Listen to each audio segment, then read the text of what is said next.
Since you have now finished the Playbill 30 song and 30-day challenge. 30-day song challenge.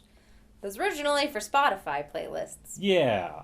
Well, anyway, now that it's finished, what have you learned from doing 30 days of song?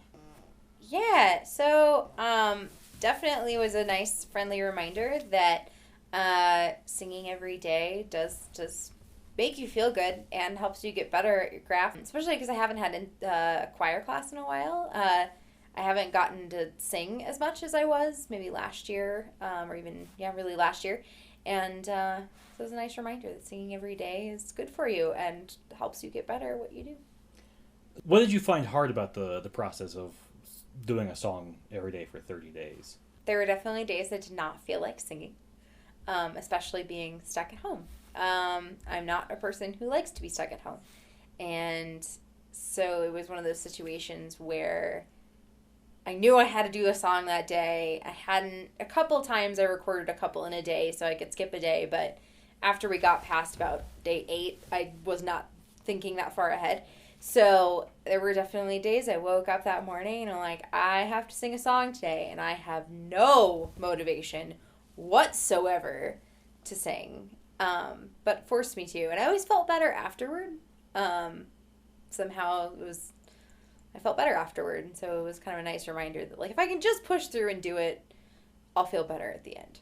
So, what was your motivation to keep going? Was it just knowing that you'll feel better afterwards? It was a situation it's a point of pride. I said I was going to do 30 songs in 30 days.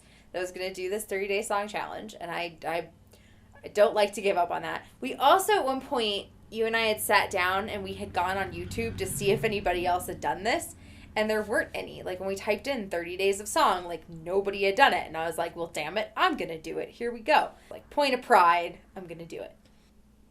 I'm proud that I did it, and I'm proud that I got better. Like, if you look at videos early on, I mean, I can sing, but, like, early on, there's maybe more wrong notes. Like, for example, like, I really love the one I did where I did What Is This Feeling for Wicked, and it's the 2 parts. And so that one was really, really hard because I had to learn both parts, and there's definitely a point where, like, I'd gotten it pretty good, but the key change wasn't great, and I was like, heck with it, I'm just going to put it up anyway, even if the key change is off.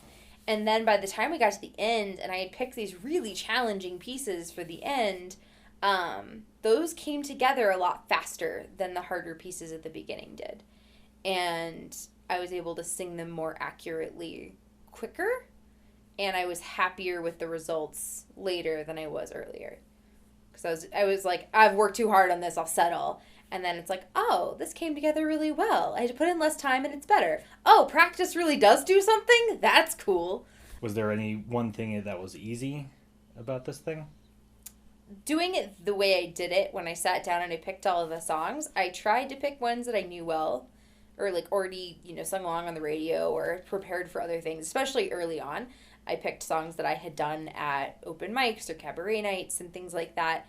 And then as it went on, I was picking pieces that fit the prompt as well as fit the quarantine situation appropriately, which meant I was learning and picking pieces I wasn't as familiar with. But I did try to pick at least stuff I knew fairly well. And that was maybe the easier part was I know enough pieces and I know enough music that I can pick something I can sing well fairly easily.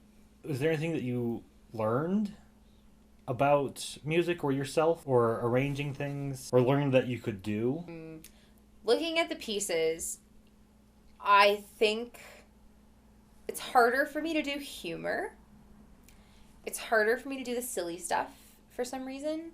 It took, like, for example, like Diva's Lament, for me to get that where I was happy with it took longer than maybe something like Fly Away that, like, is just pretty and I can belt it and it sounds good. So getting something that had the humor in it, or even like voices, like making different voices work or different genres I'm not used to work. Like a couple of the pop songs I did were more challenging than I would have thought, especially trying to take really boring, like 2 chords and make them relatively interesting for 3 minutes. Whereas in a pop song, you can do lots of different things with it to make it interesting. Well, it's just me and a piano. So how do I make that interesting? Playing with changing the style or changing the genre of the pop song to make it fit. I found I had to do that more with the popular music than with the Broadway songs, because Broadway stuff tells a story already, and, Counting Stars doesn't. So how do you attempt to make that more interesting than it already is? How did you theme your costumes? Was it for the song, or was it some other theming? I tried to pick my outfits and my hats either based on the character, the iconic story. So for example, what I did for Love One, the last one, big thing in Chorus Line is they're in dance costumes and it's kind of 80s-esque. So I picked colors that made me think of 80s, and I did the tie in the front and made it look like dance gear. And then there's also, they do all the choreo with the hats. And so I'd already been doing hats, so I picked the closest thing I had to a top hat in the house to use for that. And so there was that one. Or for the Fiona one, I went for green and kind of Renaissance because, it's Shrek and whatnot. But then for the pop songs and things like that, I just tried to capture the character, my hipsterness in some of them. The first one I did is just very much hipster, pianist Kelly with the hat and whatnot in that case. Or for one of the Bowling for Soup ones, I got the closest thing I had to a trucker hat and my Bowling for Soup shirt because that felt appropriate to, pop punk.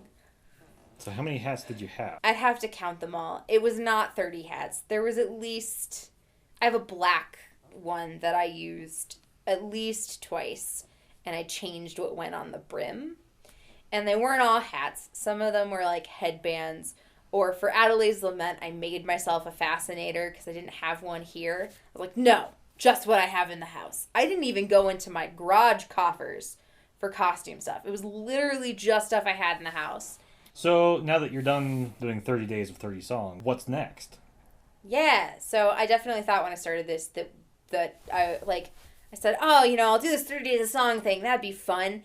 And, if we're back at school, it's going to be so hard to continue. And now it's done and we're still staying at home. So I posted on Instagram for some folks to ask questions or, give suggestions. And so I definitely, Playbill put out another 30 days of 30-day song challenge. So I'm tempted. But there's a costume project I've been wanting to finish and have an excuse to work on. That's Art Nouveau pop culture characters. So I sat down and I looked at those 12 because it's set up like a calendar. So January through December, these characters and whatnot. And then proceeded to find musical theater songs that matched the character or the season. So that's what I'm going to do next. I can't do one of those a day. It will not work because the costumes are not done.